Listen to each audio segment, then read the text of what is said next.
So, welcome back to the Defiant Spirit. Thanks for tuning in. I want to jump into a conversation that I have now daily, and that is, what is the secret sauce of the Enneagram? It is not comparable to the other personality typing systems out there. Nothing wrong with them. They're designed as personality typing systems. Myers-Briggs and DISC and Strength Finders and many others. That's not what the Enneagram is. It didn't just arrive on the scene. Myers-Briggs sometimes after World War II. Strength Finders, I think, was in the late 90s. DISC, I don't know when, but very recent. This is not something that was created. Let's just be clear. The Enneagram was not created. It has evolved. It has adapted. You can find the Enneagram's origins for certain in ancient Greek mathematics, Pythagoras and the triangle. You can see it in all kinds of mathematical equations and geometric, it's called sacred geometry, but geometric design. You can find it later on with the desert Christian mystics, the desert fathers, and the 7 deadly sins, which align with 7 of the 9 core passions or sufferings of the Enneagram, plus 2, fear, and I forgot the other one. Doesn't matter right now, but one of them, 2 more were added later on. You can see it in Kabbalah, Jewish mysticism, and the famous tree of life, the Eitz Chaim, or the Sphirot, these sort of circles. How many circles are there? There's 10 circles. Well, but there's only 9 Enneagram types. That's actually not true. There's 10. There's 9, but our goal is to get back to the whole, the 10th, which is the circle itself behind me. So, and then the energies of the Sphirot, the Kabbalistic system, and the Enneagram align.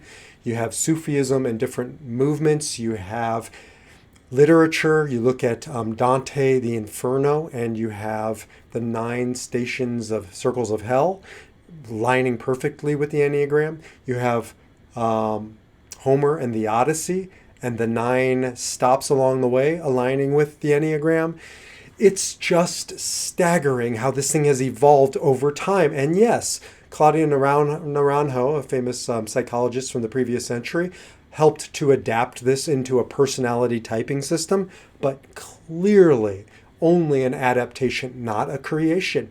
And it does work as a typing system, but it isn't just that. And one of the ways you can still see those remnants of this spiritual or energetic system, I didn't even get into science and physics and all of that. I'm not going to, another conversation for another time. But one of the hangovers of something deeper and more profound with the Enneagram, why I use it in my life, why I use it in coaching other people, is because of that one word, why. I have talked so many times on why. And why do I keep talking on why?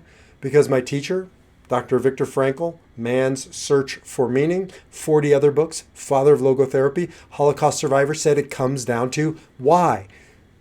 Quoting Nietzsche, if you know your why, you can endure your how. You must know your why. If you know your why, you will have a meaningful, purposeful life. And if you don't know your why, I don't care how many riches you get, how many achievements you have, how many letters you have after your name, before your name.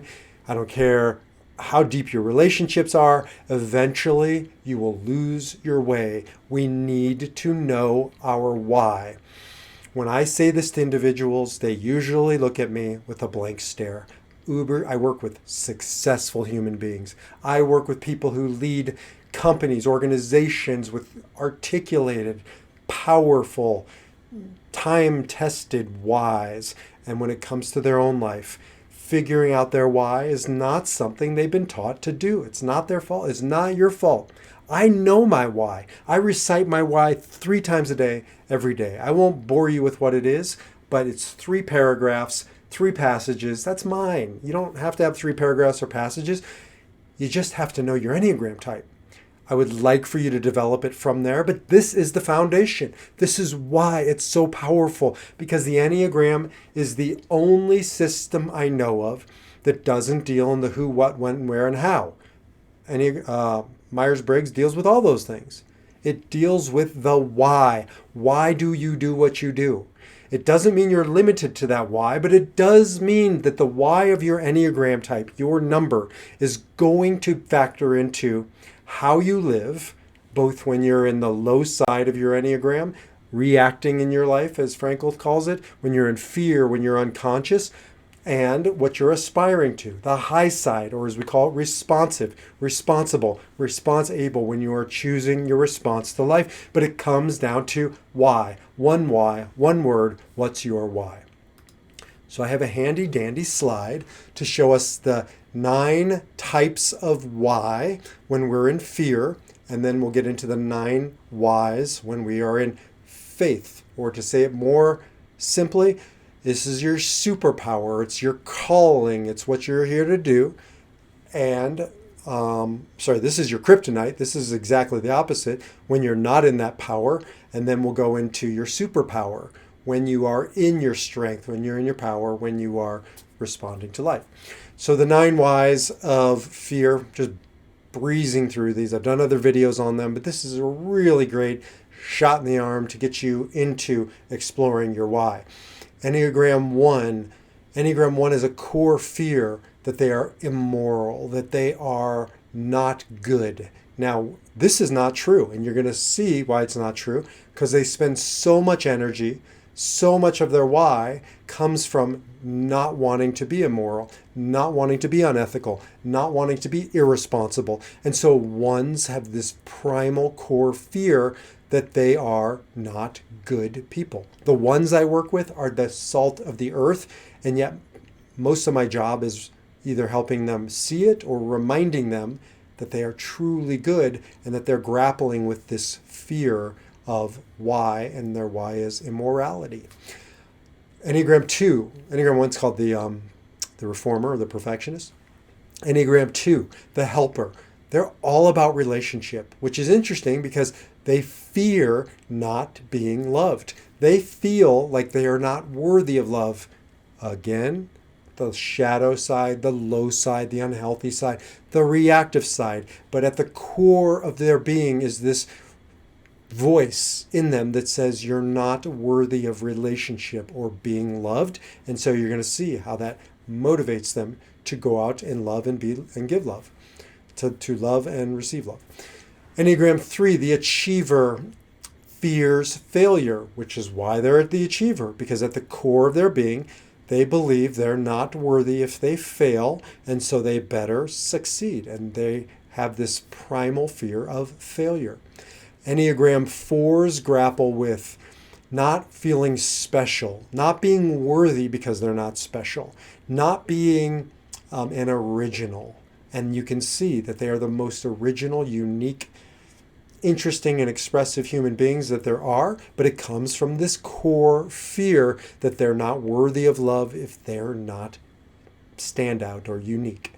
Enneagram 5, the investigator, the thinker, what they fear is not knowing, of being truly, in the deepest definition of the term, ignorant, an absence of knowledge. They're afraid. We should be afraid. We live in a complicated, cruel world. We need to understand. And they have this deep need for knowledge. It comes from this fear that they don't have what they need as far as understanding. 6s are really motivated at this fearful why level from being unsafe, feeling insecure, being abandoned, not belonging to the group. And so you'll see Enneagram 6, the loyalist, sometimes called the loyal skeptic, is driven by this deep why, this need to feel safe, secure, and belong. Enneagram 7, the enthusiast, the optimist, sort of the fun one, wants to go out and experience life, but it comes from a fear of being limited, of being stuck, and stuck particularly in the negative, in the darkness, in the suffering. And so Enneagram 7s are really driven by this core fear of having to confront suffering, and you can see why they try and be so fun. Enneagram 8, they fear being victims, getting more than just victimized, being stuck in victimization, or what my teacher Edith Eger calls victimhood, taking up residence as a victim, a permanent address, and they they spend their entire life sort of rebelling or railing against this feeling of being a victim. And last but not least, nines fear conflict. They hate conflict. It scares them. So even the thought of it causes them to adjust their life based on this primal drive, this why of avoiding conflict. The Enneagram 9, the peacemaker. Now, we are not here to live in fear. We are here to not live in reaction.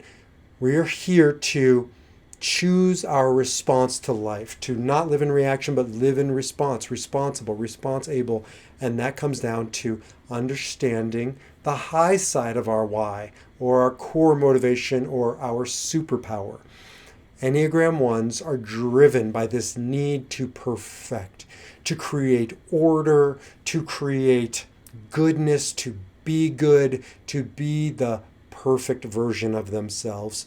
Is it possible? No. But that's what they strive towards. And they do it coming out of this lower energy or this fear of not being good. Enneagram 2, the helper, is driven by relationship, but I think of it more as a connection, right? Making a human connection or a deep inner connection with another human being, or it could be an animal, but they're driven by this because that core fear of not being worthy of love, not being lovable, and so they'll spend their whole life driven by that, transmuting it, transforming it into something beautiful by overcoming it, by making connection. Enneagram 3's fear of failure manifests in them being the achiever, being them successful. But again, I'm talking the high side. I'm not talking about simply scoring touchdowns or winning trophies. I'm talking about Invictus, right? Made famous by Nelson Mandela, this idea of unconquerable spirit. Enneagram 3's the achievers remind us of what's possible when humans aspire to great heights. Enneagram 4, the individualist, is here to take the emotional realm, the feelings, and give them voice, manifest them into something beautiful, into a work of art, whether they're artists or not. And so, again, coming from this core fear of they're not enough, they're not special, to translating that into the most unique and special of contributions. Enneagram 5s are, again, fearful of being ignorant, not knowing, so they spend their life striving to not only understand, it's not just like book knowledge, but at the response of the highest side, 5s are here for enlightenment. En, the prefix for within, and light, right? Discovering light within themselves. No amount of facts are going to fill that void for a 5. When they're responsible, they come from this place of truly illuminating the world through what's on the inside, not just the facts that they gather from the outside. Enneagram 6, the loyalist, again, fearing not being safe, being insecure, not belonging. And so they spend their life as dutiful soldiers and servants and givers, the best of what they have to offer, making those connections like a 2, but doing it more from a service and a collective sort of perspective. Enneagram 6, overcoming their fear, that why, by moving towards this higher side of why, of duty and service. Enneagram 7s, again, the fear of limits, being stuck particularly in the negative aspects of life or suffering. And so they go out into the world on the high side, driven by this desire to break the bounds that keep us stuck. I keep seeing the elephant. How do they keep an elephant from roaming free, like in the circus? They stake its leg to the ground with just a little string when he's little, and he grows up and he forgets he could break free. 7s are here to break the elephant free, right? And to go experience life and not be bound by suffering. But again, on the high side, not running from suffering, fully able to even find joy within the darker aspects of life. Enneagram 8, the challenger, if their fears is being a victim, being exposed, being vulnerable, then their power is power. It's to be able to break free from being controlled, being victimized, and also to defend others in the process, to know that we have within us, no matter what it takes, to be truly powerful, which isn't an outside job, but an inside job. right? No matter what our circumstances are, we can always choose our response, which is true power. And that's what 8s are here to, what they're motivated by, and that's what they're here to do. And last but not least, Enneagram 9, the peacemaker. If they're afraid of conflict, then their work is to learn how to move through conflict, to embrace conflict, and to defuse conflict on a pathway to true peace and harmony. It's the only way to get there. It's why they are the peacemakers, because when they are on the high side, they remind us that on the other side of moving through conflict courageously is always a true and lasting peace and harmony. Now, I have a new tool called the Discover Your Number Enneagram tool, and it helps you discover your number. So all of this is going to be in there. And by the time this is up and out, hopefully just jump over to defiantspirit.org, where you can then find the page for the discovery tool and just jump in there. It's complimentary. And you can go through and discover your Enneagram type, or you can share it with friends or family. I'm very proud of it. I think it's top notch, or I wouldn't have released it. But it comes down to these slides. It comes down to, yes, you're going to get a who in there and what this person looks like in the world. You're going to get a what and what they believe. Fun things in there as well, characters and famous people. But most of all, it's about your why.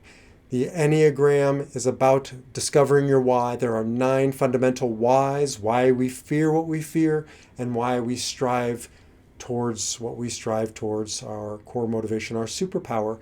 Of course, all of these are within you. One of them is going to define you more than the other. So go through that program, Discover Your Number, so you can discover your number, but most of all, so you can discover your why. And why? Because we love you. No, because if you know your why, you can not only endure your how, you can transform your how into a pathway to discovering meaning, purpose, and resilience on your journey of life.